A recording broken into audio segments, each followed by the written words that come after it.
राधे राधे। श्री हरिदास श्री कुंज बिहारी। कैसे हैं आप सभी लोग।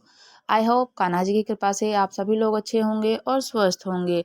अघन मार्गशीर्ष मास अध्याय 9। पुष्कर क्षेत्र में ब्रह्मा जी का यज्ञ और सरस्वती जी का प्राकट्य। भीष्म जी ने कहा, ब्राह्मण, आपके मुख से ये सब प्रसंग मैंने सुना। अब पुष्कर क्षेत्र में जो भी व्यक्ति, जो भी इंसान, जो भी भक्त ब्रह्मा जी का यज्ञ हुआ था उसका वृतांत सुनाइए, और साथ ही साथ में इसका श्रवण करने से मेरे शरीर और मन बुद्धि कैसे शुद्धि होगी। पुलस्त्य जी ने कहा कि राजन, भगवान ब्रह्मा जी पुष्कर क्षेत्र में जब यज्ञ कर रहे थे उस समय जो जो बातें हुई उन्हें बताता हूँ, ध्यान से सुनो। पितामह का यज्ञ आदि कृतयुग में प्रारंभ हुआ था। उस समय मरीचि, अंगिरा, मैं, पुलस्त्य, पुलहा, ऋतु, प्रजापति दक्ष ने ब्रह्मा जी के पास जाकर उनके चरणों में मस्तक झुकाया और उनको प्रणाम किया। धाता, अर्यमा, सविता, वरुण, अंश, भग, इंद्र, विवासन, पुष्पा, त्रष्टा, उषा, मित्र और परिजन आदि 12 आदित्य भी वहां उपस्थित हो अपने अपने जाज्वल्यमान तेजस प्रकाशित हो रहे थे, और देवेश्वरों ने भी पितामह को प्रणाम किया। मर्गव्याध, शर्व, महायशस्वी, नृति, अजेयपाद, अहिबहादुर, पिनाकी, अपराजित, विश्वेश्वर, भव, कपर्दी, शतायु, भगवान भग, ये 11 रुद्र भी उस यज्ञ में उपस्थित थे। दोनों अश्वनी कुमार, 8 वसु महाबली, मेरुदंड, विश्वेश्वर देव और साध्य नामक के देवता ब्रह्मा जी के सम्मुख हाथ जोड़कर खड़े थे। शेष जी के वंशज वासुकी, बड़े बड़े नाग भी विद्यमान थे। साक्षर्य, अरिष्टनेमी, महाबली, गरुण, वरुणी और अरुणी, ये सभी विंता कुमार वहां पधारे। लोकपाल भगवान श्री नारायण ने वहां स्वयं पदार्पण किया और समस्त महर्षियों के साथ लोक गुरु ब्रह्मा जी से कहा कि हे जगतपते, तुम्हारे ही द्वारा इस संपूर्ण संसार का विस्तार हुआ। तुम्ही ने ही इसकी सृष्टि की है, इसलिए तुम संपूर्ण लोगों के ईश्वर हो। यहाँ हम लोगों के करने योग्य जो तुम्हारा महान कार्य हो उसे करने में हमें आज्ञा दो। देव ऋषियों के साथ भगवान विष्णु जी ने ऐसा कहकर देवेश्वर ब्रह्मा जी को नमस्कार किया। ब्रह्मा जी वहां स्थित होकर संपूर्ण दिशाओं को अपने तेज से प्रकाशित कर रहे थे। भगवान श्री विष्णु हरिनारायण श्री वत्स चिन्ह से सुशोभित सुंदर स्वर्णमय यज्ञोपवीत से दीप्यमान हो रहे थे। उनका एक एक रोम पवित्र है और वे सर्वसमर्थ हैं। उनका वक्षस्थल विशाल और श्री विग्रह संपूर्ण तेजों का पुंज जान पड़ता है। मानो कि देवता और ऋषि उनकी इस प्रकार स्तुति करते हों, जो पुण्य आत्माओं को उत्तम गति और पापियों को दुर्गति प्रदान करने वाले हैं। योग सिद्ध महात्मा पुरुष जिन्हें उत्तम योग स्वरूप मानते हैं, जिनको अणिमा 8 ऐश्वर्य नित्य प्राप्त हो, जिन्हें देवताओं में सबसे श्रेष्ठ कहा जाता है, मोक्ष की अभिलाषा रखने वाले स्वयं ब्राह्मण योग से अपने अंतकरण को शुद्ध करके जिन सनातन पुरुषों को जन्म मरण के बंधन से मुक्त हो जाते हैं, चंद्रमा और सूर्य जिनके नेत्र हैं, अनंत आकाश जिनका विग्रह है, उनके भगवान की हम शरण लेते हैं। और जो भगवान संपूर्ण भूतों की उत्पत्ति और वृद्धि करने वाले हैं, जो ऋषियों और लोकों के सृष्टा, देवताओं के ईश्वर हैं, जिन्होंने देवताओं का प्रिय और समस्त जगत का पालन करने के लिए चिरकाल से पितरों को, काव्य देवताओं को उत्तम हविष्य अर्पण करने का निर्मय और नियम प्रवर्तित किया है, तो देवश्रेष्ठ परमेश्वर को हम सादर प्रणाम करते हैं। वृद्ध और बुद्धिमान देवता भगवान श्री ब्रह्मा जी यज्ञशाला में लोकपाल श्री भगवान जी के साथ बैठकर शोभा पाने लगे। वे यज्ञ मंडप और धन सामग्रियों और सात ऋतुजों से भरा हुआ ही था। परम प्रभावशाली भगवान श्री विष्णु धनुष हाथ में लेकर सब ओर से उसकी रक्षा कर रहे थे। दैत्यों और दानवों के सरदार रक्षा कर रहे थे। राक्षसों के समुदाय भी वहां उपस्थित थे। यज्ञ विद्या, वेद विद्या, पद और क्रम का ज्ञान रखने वाले महर्षि के वेद घोष से सारी सभा गूंज उठी थी। यज्ञ में स्तुति कर्म के जानकर, शिक्षा के ज्ञाता, शब्द की व्युत्पत्ति अर्थ का ज्ञान रखने वाले, मीमांसा के युक्ति वाक्यों को समझने वाले, विद्वानों के आचरण किए हुए सब सबको सुनाई देने लगे। इतिहास और पुराणों के ज्ञाता, अनेक प्रकार के विज्ञानों को जानते हुए भी मौन रहने वाले, संयमी तथा उत्तम व्रतों का पालन करने वाले विद्वानों भी वहां उपस्थित होकर जप और होम में लगे हुए थे। मुख में ब्राह्मणों को देखा। देवता और असुरों के गुरु लोक पितामह ब्रह्मा जी उस यज्ञ भूमि में विराजमान थे। सुर और असुर दोनों ही उनकी सेवा में बड़े थे। प्रजापति गण दक्ष, वशिष्ठ, पुलहा, सबरीचि, मरीचि, अंगिरा, भृगु, अत्रि, गौतम, ये सब नारद लोग वहां भगवान ब्रह्मा जी को उपासना करते थे। आकाश, वायु, तेज, जल, पृथ्वी, शब्द, स्पर्श, रूप, रस, गंध, ऋग्वेद, यजुर्वेद, सामवेद, अर्थवेद, व्याकरण, छंद शास्त्र, निरूढ़, कल्प, शिक्षा, आयुर्वेद, धनुर्वेद, मीमांसा, गणित, गज विद्या, अश्वविद्या और इतिहास, इन सभी अंगोपांगों से विशोभित विभूषित संपूर्ण वेद भी मूर्ति मनोहर ओंकार युक्त महात्मा ब्रह्मा जी की उपासना करते थे। नए ऋतु, संकल्प, प्राण तथा अर्थ, धर्म, काम, हर्ष, शुक्र, बृहस्पति, संवर्त, बुध, शनिचर, राहु, समस्त ग्रह, मेरुदंड पर्वत, विश्वकर्मा, पितृगण, सूर्य, चंद्रमा भी उद्धाज की सेवा में उपस्थित थे। दुर्गम कष्ट से तारने वाली गायत्री, समस्त वेद शास्त्र, यम नियम, संपूर्ण अक्षर, लक्षण, भाष्य और सब शास्त्र देह धारण करने वाले विद्वान थे। क्षण, लव, मुहूर्त, दिन, रात्रि, पक्ष, मास और संपूर्ण ऋतुओं के अर्थात इनके देवता महात्मा ब्रह्मा जी की उपासना करते हैं। इनके सिवा अन्य श्रेष्ठ देवियां हैं। कीर्ति, धुति, प्रभा, धृति, क्षमा, भूति, नीति, विद्या, मति, श्रुति, स्मृति, कांति, शांति, पुष्टि, क्रिया, नाच गान में कुशल, समस्त दिव्य अप्सराएं, संपूर्ण देव माताएं ब्रह्मा जी की सेवा में उपस्थित थीं। विप्रचति, शिबु, शंकु, केतुमान, प्रहलाद, बलि, कुंभ, संघाद, अनुहाद, वर्षपर्वा, मनुचि, शंबर, इंद्रतापन, वातापी, केशु, राहु, वत्र ये तथा बहुत ही से दानव जिन्हें अपने बल पर गर्व था, ब्रह्मा जी की उपासना करते हुए इस प्रकार से बोले कि दानवों ने कहा, भगवान आपने ही हम लोगों की सृष्टि की है, हमें तीनों लोकपालों का राज्य दिया, देवताओं से अधिक बलवान बनाया है। पितामह, आपके इस यज्ञ में हम लोग कौन सा कार्य करें? हम स्वयं ही कार्यकर्ता और कर्तव्य का निर्माण करने में समर्थ हैं। अदिति के गर्भ से पैदा हुए बेचारे देवताओं से क्या काम होगा भला? ये तो सदा हमारे द्वारा मारे ही जाते हैं, अपमानित होते रहते हैं। फिर भी आप तो हम सबके पितामह हैं। देवताओं को भी साथ लेकर यज्ञ पूर्ण कीजिए। यज्ञ समाप्त होने पर राज्यलक्ष्मी के विषय हमारा देवताओं के साथ फिर विरोध होगा, इनमें से तनिक भी संदेह नहीं है। किंतु उस समय हम चुपचाप हम इस यज्ञ में देखेंगे, देवताओं के साथ युद्ध नहीं हो।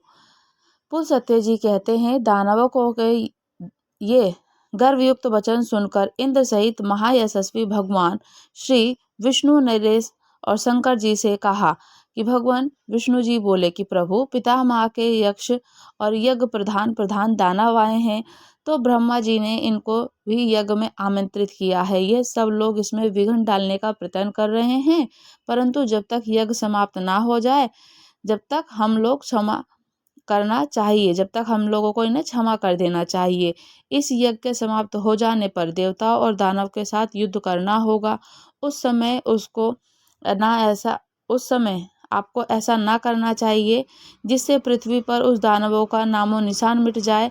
आपको मेरे साथ रहकर इंद्र की विजय के लिए प्रयत्न करना उचित है। दानवों का धन लेकर राहगीरों, ब्राह्मणों और दुखी मनुष्यों में बांट दें। भगवान विष्णु जी की ये बात सुनकर ब्रह्मा जी ने कहा, भगवान, आपकी बात सुनकर ये दानव कुपित हो सकते हैं, किंतु उस समय इन्हें क्रोध दिलाना आपको भी अपशिष्ट नहीं होगा। तो रुद्र और शंकर जी अन्य देवताओं के साथ आपको क्षमा करना चाहिए।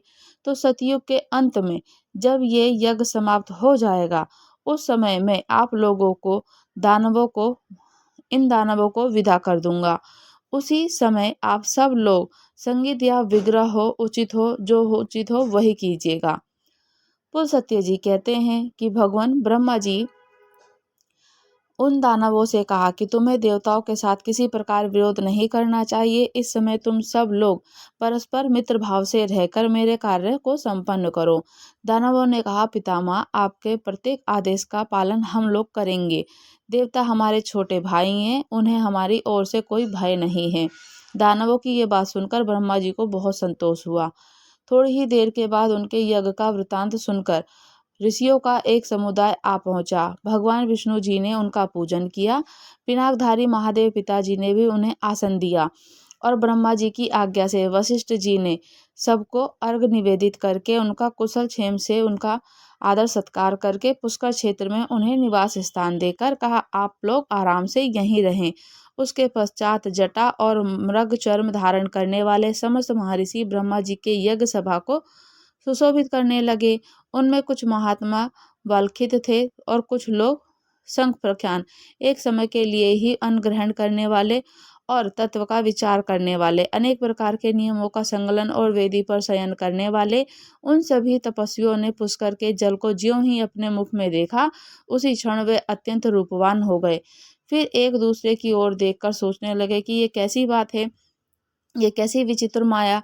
इस तीर्थ में मुंह का प्रतिबिंब देखने से सबका सुंदर रूप हो गया। ऐसा विचार कर तपस्वियों ने उसका नाम मुख दर्शन तीर्थ रख दिया। उसके पश्चात वे नहाकर अपने अपने नियमों में लग गए।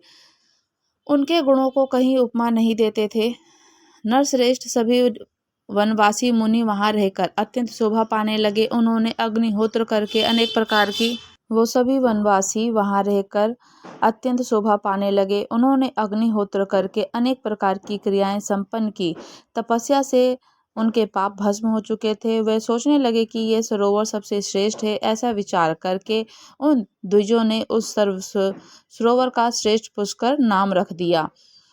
उसके बाद ब्राह्मणों को दान के रूप में अनेक प्रकार के पात्र देने के पश्चात वे सभी द्विज वहां से प्राची सरस्वती का नाम सुनकर उसमें स्नान करने की इच्छा से गए। तीर्थों में श्रेष्ठ सरस्वती जी के तट पर बहुत से दिन निवास करने के बाद अनेक प्रकार के वृक्ष और स्थान की शोभा बढ़ा रहे थे। वे तीर्थ सभी प्राणियों को मनोरम जान पड़ता था। अनेकों ऋषि मुनि उनका सेवन करते। ऋषियों के कोई वायु पीकर रहने वाला था, कोई जल पीकर, कोई फलाहारी और कोई कुछ बेल के पत्ते, कोई कुछ पत्ते चबाकर इस तरीके से जीवन यापन करने वाले थे।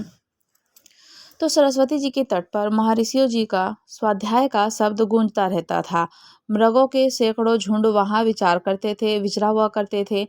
अहिंसक धर्मपरायण महात्माओं से तीर्थ की अधिक शोभा हो रही थी।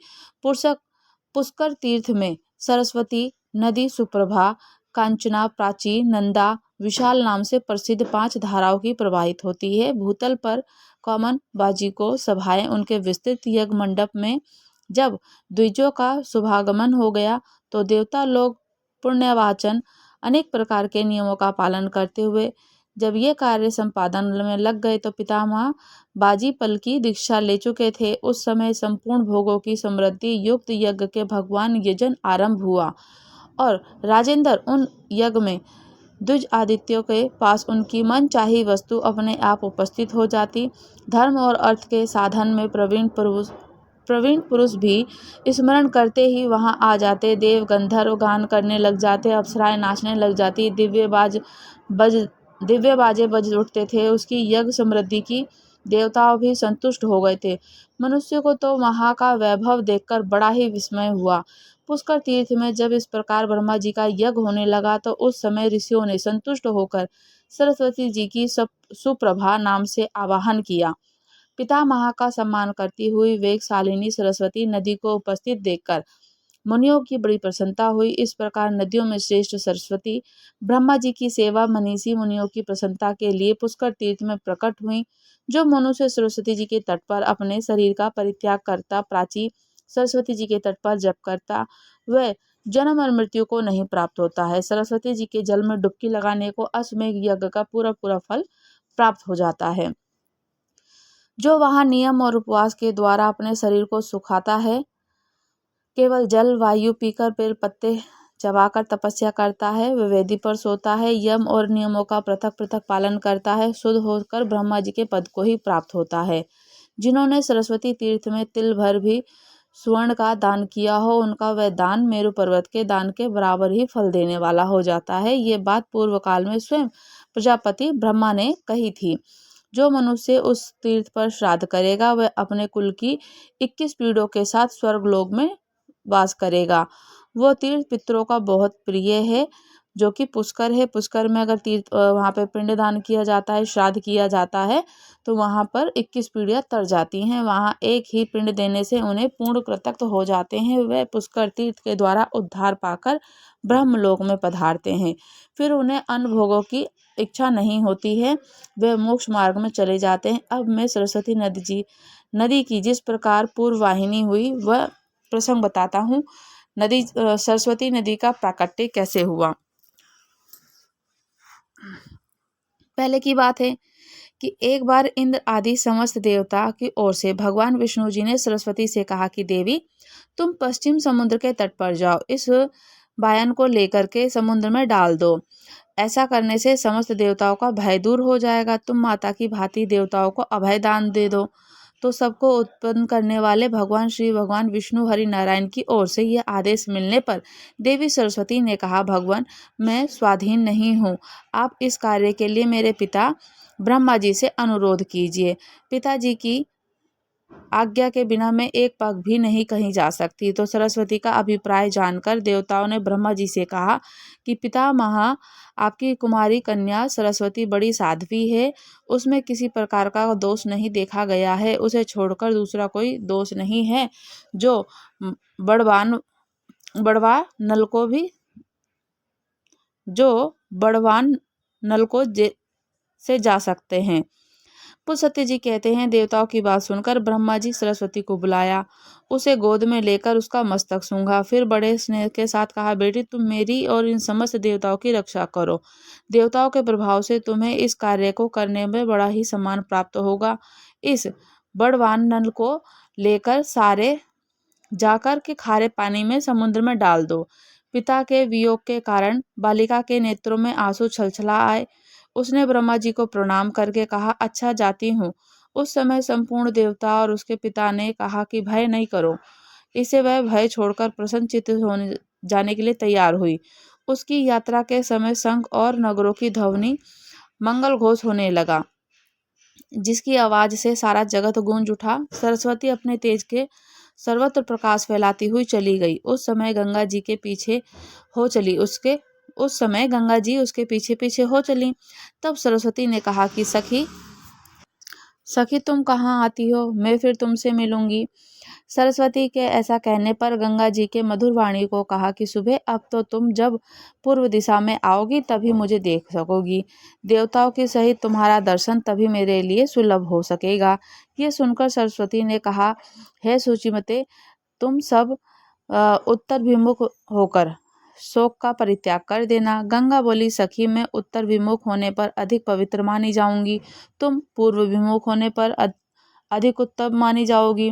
तो उत्तर वाहिनी गंगा और पूर्व वाहिनी सरस्वती, जो उत्तर की ओर से बहती हुई गंगा जी और पूर्व की ओर से बहती हुई सरस्वती ने, जो मनुष्य श्राद्ध का और दान करेंगे, वे तीनों ऋणों से मुक्त होकर मोक्ष मार्ग को आश्रय लेंगे और इसमें कोई अन्यथा विचार करने की और शंका करने की कोई आवश्यकता नहीं है। इस पर सरस्वती जी ने नदी के रूप में पणिपत हो गई। देवताओं को देखते देखते एक पाकर के वृक्ष के जड़ से प्रकट हुई और वह वृक्ष भगवान विष्णु जी का स्वरूप है। संपूर्ण देवताओं ने उसकी वंदना की। उसकी अनेकों शाखाएं और फैल गईं और दूसरे ब्रह्मा जी की भांति शोभा पाता हुआ, यद्यपि उस वृक्ष में एक भी फूल नहीं है, तो भी वह डालियों पर बैठे हुए शुक आदि पक्षियों के कारण फूलों से लदा सा जान पड़ता है। सरस्वती जी ने उस पाकड़ के समीप स्थित होकर देवाधिदेव विष्णु जी से कहा कि भगवान, मुझे बड़वागिनी समर्पित कीजिए, मैं आपकी आज्ञा से पालन करूंगी। उसके ऐसा कहने पर भगवान श्री विष्णु जी बोले कि तुम्हें इस बड़ वाननल को पश्चिम समुद्र की ओर ले जाते समय जलने का कोई भय नहीं होगा। पुलस्त्य कहते हैं कि भगवान श्री कृष्ण जी के विष्णु जी के कहने पर बड़ वाननल को सोने के घड़े में रखकर सरस्वती जी को सौंप दें, और उसने उस घड़े को अपने उदर में रखकर पश्चिम की ओर प्रस्थान किया। अदृश्य गति से चलती हुई वह महानदी पुष्कर जी में पहुंची और ब्रह्मा जी ने जिन जिन कुंडों में हवन किया उन सबको जल से अपलवित करके प्रकट हुई। इस प्रकार पुष्कर क्षेत्र में परम पवित्र सरस्वती नदी जी का प्रादुर्भाव हुआ। जगत को जीवन दान देने वाली वायु ने उसका जल लेकर वहां के तीर्थों में डाल दिया। उस पुण्य क्षेत्र में पहुंचकर पुण्य सलसिला सरस्वती मनुष्य जी के पापों को नाश करने के लिए स्थित हो गई। जो पुण्य आत्मा मनुष्य पुष्कर तीर्थ में विद्यमान सरस्वती जी के दर्शन करता है, वह नारकी जीवों की अधोगति अनुभव करते रहते हैं। जो मनुष्य उसमें भक्ति भाव से स्नान करते हैं, वे ब्रह्मलोक में पहुंचकर ब्रह्मा जी के साथ आनंद का अनुभव करते हैं। जो मनुष्य ज्येष्ठ में और जो माघ में पुष्कर जी में स्नान करके पितरों को तर्पण करता है और उसी के साथ साथ में उनका सबका नरक से उद्धार कर देता है, स्वयं उसका भी चित्त शुद्ध हो जाता है। ब्रह्मा जी के क्षेत्र में पुण्य सावित्री जी को पाकर मनुष्य दूसरे किसी तीर्थ की कामना करके उससे बढ़कर दूसरा कोई तीर्थ है ही नहीं। जो भी व्यक्ति ज्येष्ठ मास में, कार्तिक में, माघ में, मार्ग अघन में पुष्कर जी में स्नान करता है, उसको ब्रह्मा जी का स्थान मिलता है।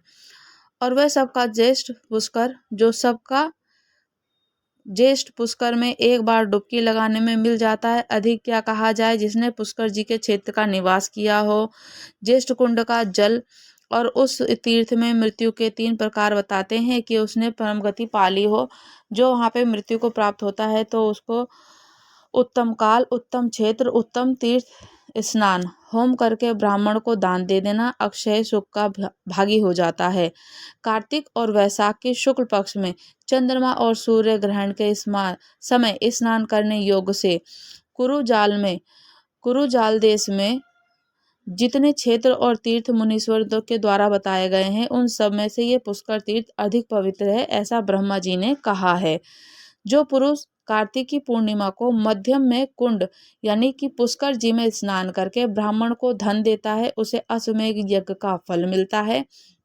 जो भी व्यक्ति मार्गशीर्ष अघन में स्नान आदि करता है, पुष्कर जी में स्नान करता है, यज्ञ करता है, उसको अश्वमेध यज्ञ का फल प्राप्त होता है। इस प्रकार कनिष्ठ कुंड में अत्यंत पुष्कर में एकाग्रत स्नान करके जो ब्राह्मण को उत्तम अगहनी का चावल दान करता है, वो अग्निलोक में जाता है और वह 21 पीढ़ियों के साथ रहकर श्रेष्ठ फल का उपभोग करता है। इसलिए पुरुष को उचित करना चाहिए कि वह पूरा प्रयत्न करे कि पुष्कर तीर्थ की प्राप्ति के लिए, वहाँ की यात्रा करने के लिए अपना विचार स्थिर करे और मति, स्मृति, प्रजा, मेघा, बुद्धि, शुद्ध वाणी से 6 सरस्वती जी के प्राय बतलाए गए हैं। जो पुष्कर के वन में जहाँ प्राची सरस्वती है, वहाँ जाकर उसका जल का दर्शन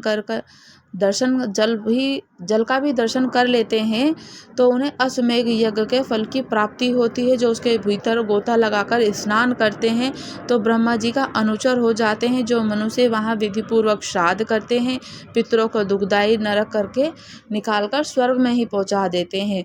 जो सरस्वती में स्नान करके पितरों को कुश या तिल से युक्त जल का दान करते हैं, उनके पितर हर्षित होकर नाचते हैं। जो कार्तिक में या माघ अगहन में अघनी का चावल और यज्ञ दान करते हैं तो उनको उनके जो पितृ होते हैं वो पूर्ण रूप से तर्पण हो जाते हैं। ये पुष्कर सब तीर्थों में से श्रेष्ठ माना गया है, क्योंकि ये आदि तीर्थ है, इसलिए इस पृथ्वी पर ये समस्त तीर्थों में विख्यात है। मानव धर्म और मोक्ष की क्रीड़ा स्थली है, निधि है। सरस्वती से युक्त होने के कारण इसकी महिमा और बढ़ जाती है। जो लोग पुष्कर तीर्थ में सरस्वती नदी का जल पीते हैं, वे ब्रह्मा महादेव जी के द्वारा प्रशंसित अक्षय लोकों को प्राप्त होते हैं। धर्म के तत्व को जानने वाले मुनिये जहाँ जहाँ सरस्वती जी का सेवन किया है, सभी स्थानों में पवित्र रूप में किंतु पुष्कर में अन्य स्थलों की अपेक्षा विशेष पवित्र मानी गई है। जैसे कि पुण्यमयी सरस्वती नदी संसार में सुलभ है, किंतु कुरुक्षेत्र, प्रभास क्षेत्र, पुष्कर क्षेत्र तो वह बड़े भाग्य से प्राप्त होती है। वहाँ इनका दर्शन दुर्लभ बताया गया है। सरस्वती तीर्थ और भूतल के समस्त तीर्थों में श्रेष्ठ होने के साथ ही धर्म, अर्थ, काम और मोक्ष इन चारों पुरुषार्थ का साधक है। मनुष्यों को चाहिए कि ज्येष्ठ, मध्यम और कनिष्ठ तीनों पुष्करों में यत्न पूर्वक स्नान करके उनकी प्रदक्षिणा करे, पवित्र भाव से प्रतिदिन पितामह का दर्शन करे। ब्रह्मलोक में जाने की इच्छा रखने वाले पुरुषों को और ज्येष्ठ, मध्यम और कनिष्ठ पुष्कर तीर्थ में कनिष्ठ, मध्यम, ज्येष्ठ पुष्कर में स्नान करके इसी प्रकार से उन तीनों पुष्करों में स्नान करके यह सब में नित्य स्नान कर सकते हैं। पुष्कर क्षेत्र में 3 सुंदर शिखर, 3 ही स्रोत हैं। वे सब के सब पुष्कर नाम से ही प्रसिद्ध हैं। उन्हें ज्येष्ठ पुष्कर, मध्य पुष्कर और कनिष्ठ पुष्कर कहते हैं। जो मन और इंद्रियों को वश में करके सरस्वती जी में स्नान करता है, ब्राह्मण को उत्तम गौदान करता है, वह शास्त्र आज्ञा का पालन करता है, शुद्ध चित्त होकर के अक्षय लोगों को पा जाता है।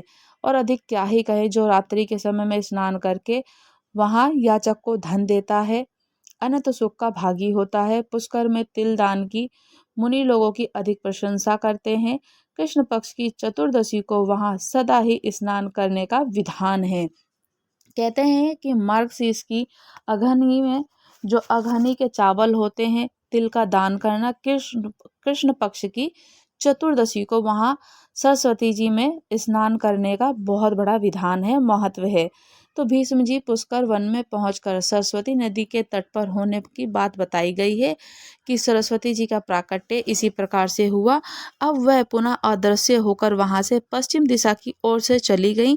पुष्कर से थोड़ी ही दूर जाने पर खजूर का वन मिला, जो फल और फूलों से सुशोभित और सभी ऋतुओं के पुष्प और उस वन स्थली की शोभा बढ़ा रहे हैं।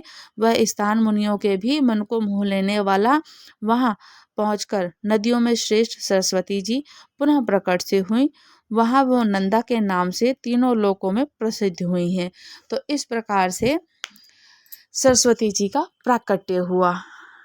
मार्गशीर्ष अघन मास मात्यम अध्याय 9 समाप्त हुआ। राधे राधे। श्री हरिदास श्री कुंज बिहारी।